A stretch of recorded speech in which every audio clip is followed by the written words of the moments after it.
Former Prime Minister Malcolm Fraser says the federal government must put more pressure on Sri Lanka to address war crimes allegations. Mr Fraser made the comments after Lateline revealed last night that a 63-year-old Sydney man has filed 3 war crimes charges against the Sri Lankan President Mohindra Rajapaksa. However, today the Federal Attorney-General Robert McClelland used his discretionary powers to kill off the charges. Hamish Fitzsimmons reports. When he was Prime Minister, Malcolm Fraser used CHOGM to push for Rhodesia's independence as Zimbabwe. If I single out Robert Mugabe for a particularly warm welcome, it is because his presence here is a tangible reminder of the effectiveness of the modern Commonwealth.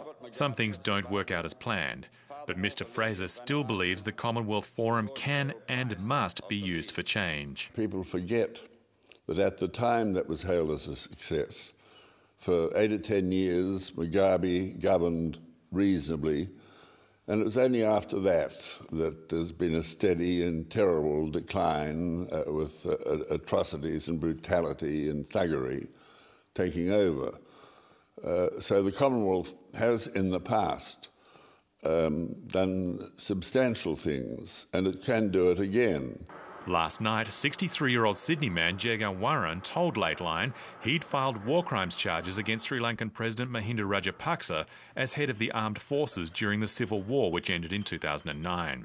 Jagan Warren was working as a volunteer in Tamil-held areas and says Sri Lankan armed forces deliberately attacked clearly marked civilian infrastructure such as hospitals. Patients were killed, and patients who were in the hospital were killed, and there were outdoor patients waiting for treatment. They were killed, and there was a medical store where they kept the medicines. Those were destroyed, were scattered all over the place, you can see.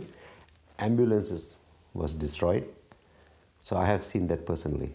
Today, the Federal Attorney-General Robert McClelland refused to give the necessary consent to allow the charges to proceed.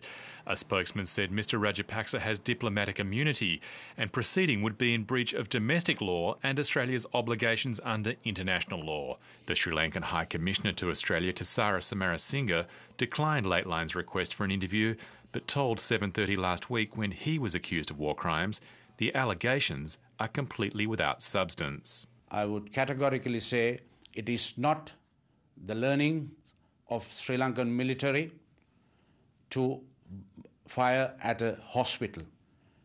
That has never happened in our military. He says by defeating the Tamil Tigers, or LTTE, the Sri Lankan military in fact saved Tamil civilians. My most important achievement in the military was saving these civilians who were under the clutches of terrorism.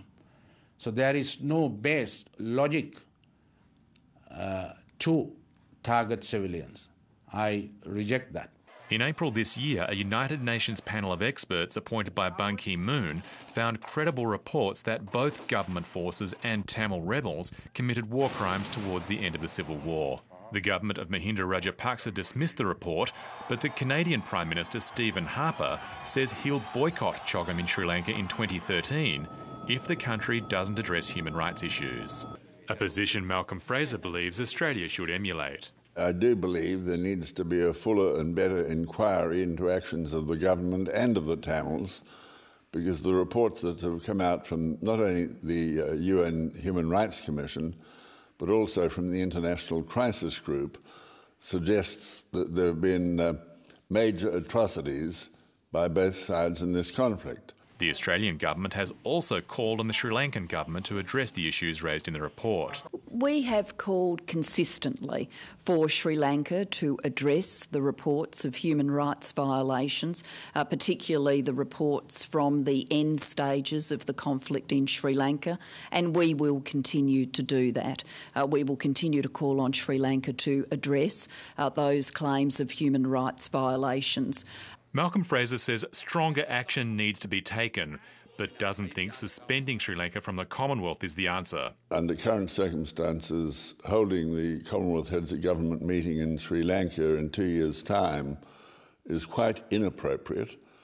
I wouldn't rub Sri Lanka out. I'd say postpone it. This other business has to be cleared up first. and we might need more time to do that, so let's tentatively write Sri Lanka in for, say, 2 years further on, allocate 213 to some other country willing to host the conference, and there would be a number who would. The former Liberal Prime Minister is attending CHOGM in Perth and believes the federal government has failed to take a strong enough stance against alleged human rights abuses on both sides of the conflict in Sri Lanka. To this point, I think we've got one leg each side of a barbed wire fence, and that's a rather uncomfortable position to be in if you've ever tried it. CHOGM officially begins on Friday. Hamish Fitzsimmons, Lateline.